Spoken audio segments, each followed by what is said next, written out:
예. 그 복원의 어떤 방향에 대해서 그 세 가지로 나눠서 이제 센터장님께서 잘 설명해 주셨는데요. 센터장님이 이제 조금 말씀하신 이제 세 가지를 얘기하시면서 이제 통합 하천에 대한 이제 생명이 살 수 있는 통합 하천을 얘기하시면서 지난해부터 계속 말씀해 주신 게 그 자연형 생태 하천 그 이런 어떤 표현들을 쓰시면서 삼본천이 이제 또 그런 방향으로 돼야 된다라는 어떤 계속 그 이야기와 주장을 해오셨습니다. 자연형 생태 하천이라는 게 그 어떤 것인지 사실 이제 생소한 분들이 많을 테니까 조금 자세히 좀 얘기해 주시면 알겠습니다. 청계천에 가 보시면은 생물들이 살잖아요. 그 여러 가지 그 어류를 먹고 사는 조류들이 그 같이 삽니다. 거기 같이 살고 하는데 물이 흐르고 그 안에는 보면은 자갈이 있고 또 옆에는 벽을 보면은 자갈이나 바위 사이에 식물들이 살고 이런 것으로 구성이 되어 있습니다. 그런 걸 자연형 하천이라 그럽니다. 쉽게 말하면은 그러면 엄밀하게 왜 자연형이냐? 자연형이냐? 형이 중요한 형. 자연스럽게 보이는 생태 하천이다라는 겁니다. 우리나라는 여름철에 그 집중호우가 많이 오잖아요.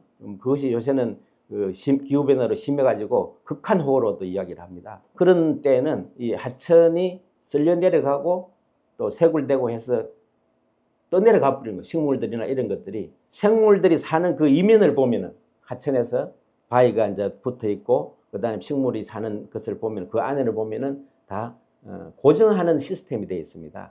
쓸려 내려가지 않게끔 하는 세면이라든지 이런 고착제를 되어 있는 상태입니다. 그래서 그런 것들을 자연형 생태 하천이다라고 이야기를 할 수가 있습니다. 그래서 예전에 초기에 생태하천에서 양재천에 우리나라 처음으로 복원을 했어요. 했는데 그때는 어떻게 했냐면은 정말 자연스러운 하천, 생태하천을 만들었어요. 그런데 여름철에 비가 오고 나서 다 쓸려 내려가 버린 겁니다. 그래서 그런 것을 몇 번 걸치고 나서 바위나 이런 것들을 고착하고 그 틈새에 이제 흙이나 이런 것을 넣어서 식물이 살게끔 하고 그리고 이제 여름철에 우리가 비가 오고 그러면은 그 이제 흙이 쓸려난 지역에는 계속적으로 흙을 붓고 이렇게 그런 작업도 계속 합니다. 그래서 우리가 자연형 하천이라고 해서 관리를 많이 해야 되는 하천이다. 그런데 왜 하느냐? 간단합니다. 생물들이 살게 하고 우리가 그것을 봄으로 해서 치유하고 힐링하고 하는 그런 것들을 같이 느낄 수 있기 때문에 중요하다라고 이해할 수 있겠습니다. 그 지난번 제가 이제 작년에 이제 박사님 발제를 할 때 이렇게 자연형 생태천 자체가 또 경제적 가치도 산출한다, 뛰어나다 그런 말씀도 잠깐 하셨거든요. 그 잠깐. 네. 우리가 모든 일을 할 때 경제성 평가를 하거든요. 사업성 평가라고 이제 하고 많이 들어보셨을 것 같은데 BC가 뭐 1.0 이상이 돼야 된다. 소비하고 수익이 1 이상이 돼야 된다라고 이제 하는데 그동안에 우리는 개발론에 해서 여러 가지 환경, 자연이 가지고 있는 그런 이득, 그것을 우리가 수치로 넣지 못했습니다. 지금도 아직은 미천하고 우리가 큰 개발하는 뭐 새만금을 뭐 개발한다든지 할 때 그런 어떤 환경적인 가치는 굉장히 죽어버리고 없거나 능력이 안 돼서 못했던데 이제는 이제 그런 환경적 가치가 굉장히 늘어났다. 좀 전에 그 말씀드린 그런 여러 가지 하천에서의 그 사람들의 힐링 그리고 기쁨, 치유 이런 것들도 우리가 변수를 줘서 그것을 충분히 그 가치로 높일 수 있다라고 생각한다면은 그리고 그런 것들은 얼마든지 경제적 가치가 있다라고 이제 보는 거고 그리고 이제는 우리가 개발 시대, 막 개발에 떠나서 그런 어떤 환경적 가치를 우리가 지향하는 그런 어떤 시민들이 돼야 되고 또 그럼으로 해서 우리가 여러 가지 혜택을 또 받을 수 있고 그렇다고 이제 볼 수가 있습니다. 자연형 하천에서 경제적 가치는 굉장히 높다라고 이제 이유고 기후변화가 지금 최근에 많이 이루어지잖아요. 기후변화가 예전에는 자연형 하천, 생태복원 하는 것들은 해도 되고 안 해도 되고 이런 상황이었습니다. 그런데 최근에 이제 기후변화나 이런 것들 접근 방법이 경제적 가치로 접근을 합니다. 뭐 세금을 더 내게 한다든지 재생에너지를 쓰지 않으면 그 상품을 사지 않는다든지 이런 것들이 유럽에서 일어나듯이 이런 어떤 하천 복원도 생태형 하천 복원이 되지 않으면 거기서 사는 사람들이 불이익을 받거나 뭐 앞으로 이제 거기서 주변에서 만들어지는 상품이라든지 이런 것들도 혜택을 덜 받을 수 있는 더 혜택을 더 받지 못하는 그런 상황이 되지 않겠느냐 이렇게 생각합니다. 그래서 저는 경제적 가치가 앞으로 더 커질 거다 보고 있습니다. 네, 말씀 감사합니다. 하천 복원을 통해 가지고 그 도시의 가치가 상승하고 그리고 시민들의 삶의 질이 높아진 국내외 사례가 있는 것으로 알고 있습니다. 네. 뭐 그런 어떤 사례들에 대해서 말씀해 네. 주시면 또 이해하는 데 더 좋을 것 같습니다. 예. 맨 처음에 그 청계천 복원 뭐 요거는 많이 들으셨고 뭐 했고 아시기 때문에 이제 그런 내용을 저 생략하고요. 두 번째 이제 저희들이 그 부천의 신곡천이라고 있습니다.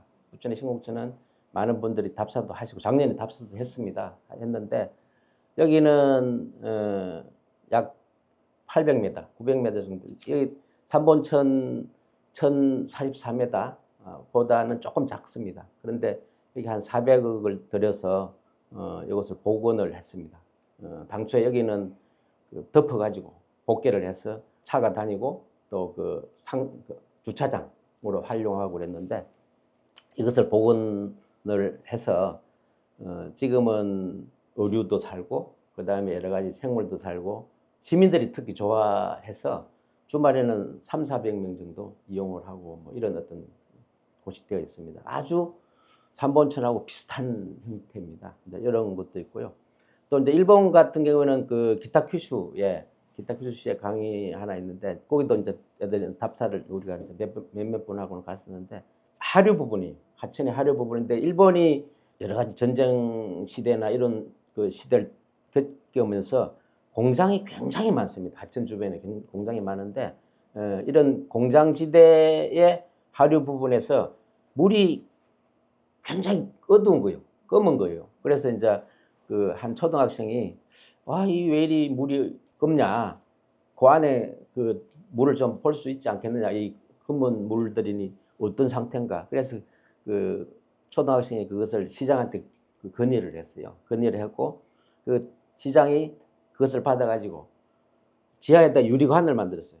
통유리 거울을 만드는 거예요. 그래서 한 20cm 정도로 해서 거울을 만들어서 안에서 그 밖을 볼 수 있게끔 하천을 이제 복원을 한 그런 형태인데 그 주변에 또 여러 가지 이제 관광지 그 뭐 공원도 있고 이런데 거기다 바로 이제 유리관을 만들면서 물 환경관을 만든 거예요. 그래서 우리 산본에도 그런 것을 있으면은 학생들 교육도 되고 또 센터 환경교육을 하는 센터도 될 수 있지 않겠느냐라는 것이 있는데 그런 것들은 우리가 그 두고두고 한번 봤으면 좋겠다라는 것이 제 소망이고 그렇습니다. 예. 네. 그럼 뭐 이거 말고도 이제 사실 뭐 지난해 보니까 여러 사례들도 말씀해 주시긴 했는데 아마 그 과정에서 또 다음 기회가 있으면 그 많은 말씀을 해주리라는 어떤 그 생각이 듭니다. 그리고 이제 다음에 제가 이제 요즘 이제 날도 따뜻해지고 하니까 최근에 이제 제가 청계천을 방문해 봤습니다. 이제 그때 뭐 자연스럽게 이제 제 고향이 부산인데 부산에 친구들도 오고 해가지고 쭉 오래 걸어가지고 이제 저 청계천을 방문했었는데 가니까 저녁 되니까 정말 많은 시민들도 있고 요즘 또 외국인 관광객들도 정말 많이 방문해가지고 뭐 일과 시간도 보내고 또 관광도 하고 즐거운 시간을 보내는 걸 봤습니다. 근데 사실은 이제 생각해 보면 그 청계천을 복원해야 되겠다라고 이제 청계천 그 당시에 그 논란들이 있었습니다. 그 논란들 중에 이제 가장 기억에 남는 게 여러 논란이 있으면 교통 문제가 아주 컸던 것 같고요. 거기 이제 복원해 보면 어떡하냐. 물론 그 주변에 이제 소상공인들의 어떤 그런 문제도 있었지만 일단 그 교통 문제가 생각나고 3본천과 관련해서도 이제 사실 이제 그런 그 문제들이 있는 것 같고 그리고 또 최근까지도 뭐 계속 얘기되는 것이 또 지금 여기가 이제 그 물이 이제 자연적으로 흐르는 게 아니라 전기를 이용해서 청계천이 엄청난 전기료도 들고 수도 뭐 세도 내면서 하는데 지금 사실 이제 군포시도 특별한 뭐 계획이 없다면 뭐 그렇게 할 가능성이 높을 것 같은데 그 사실 뭐 이런 어떤 논란에 대해서 뭐 어떤 입장을 갖고 계신 건지 뭐 사실 거기에 대한 뭐 해결책이 있는지 아니 그럼에도 불구하고 그렇게 하는 게 그 그 사실은 이제 지금 현재 청계천의 상황을 보았을 때 시민들에게 더 이익이고 도시의 어떤 전체적인 어떤 환경에 있어서 더 이익인 건지 뭐 그런 부분에 대해서 그 센터장님의 그 생각과 입장을 좀 얘기해 주십시오. 네. 사실 우리가 이제 좀 전에 자연의 하천에 그 이면에는 그 고정하는 그런 어떤 뭐 세면을 넣는다든지 뭐 이런 것들도 이제 하고 그렇다 보면은 사실은 유지 관리비가 이제 필요합니다. 그리고 이제 우리가 도심에서 공원이다 이런 어떤 시설들은 우리가 이용하는 사람들이 이용하는 시설들이잖아요. 이용하는 시설들은 우리가 거기에 대해서 이용에 관계되는 관리를 해야 된다.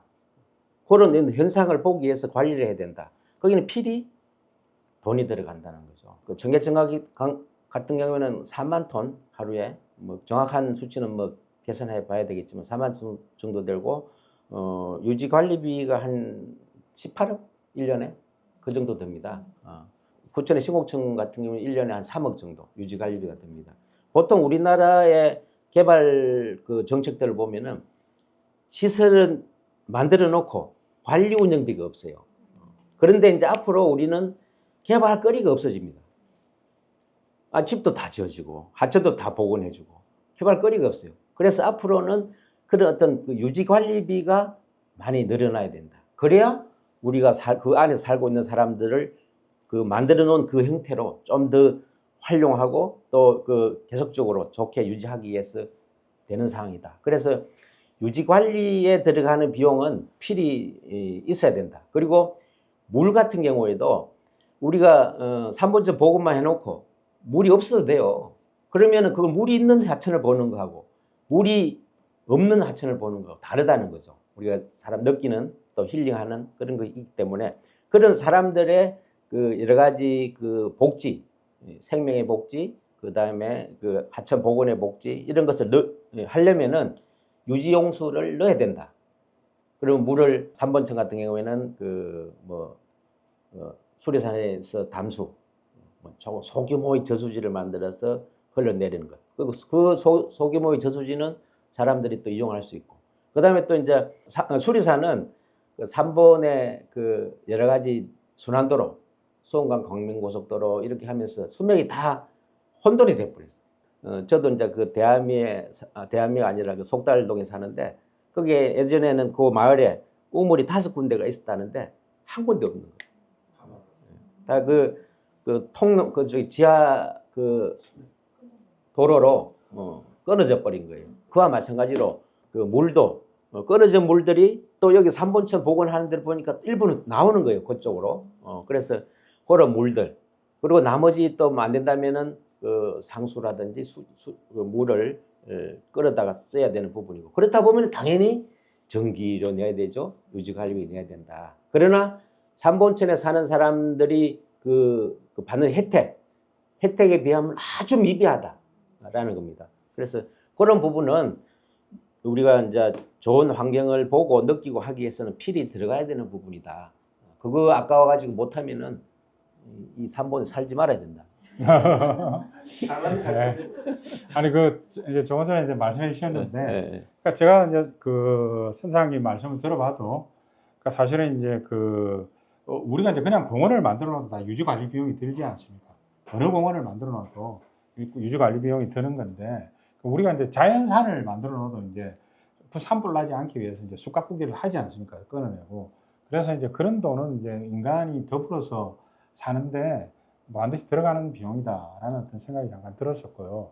근데 아마 의도와는 조금 다른데 이제 제가 이제 최근에 제주도 한번 갔다 오니까 제주도는 보니까 하천에 다 그 근천이지 않습니까? 그렇죠. 예, 물이 이제 비가 안 오면 이제 다 그 근천이던데 또 근천은 근천대로 매력이 있더라고요.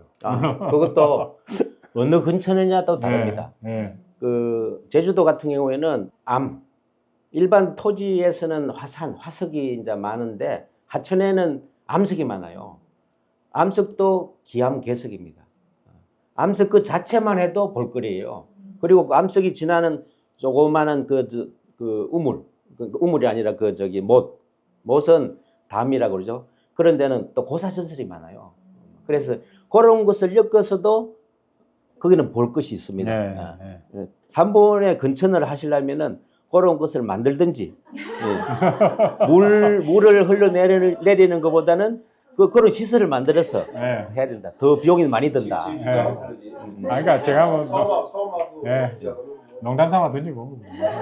그래서 일단 제가 생각할 때는 그때 잠깐 이제 공무원들 나와서 하는 얘기로 봤을 때 가장 쉬운 방법이 청계천처럼 이제 수돗물 끌어와가지고 지금 3번에 이제 수돗물이 많이 남답니다. 실제로 용량보다.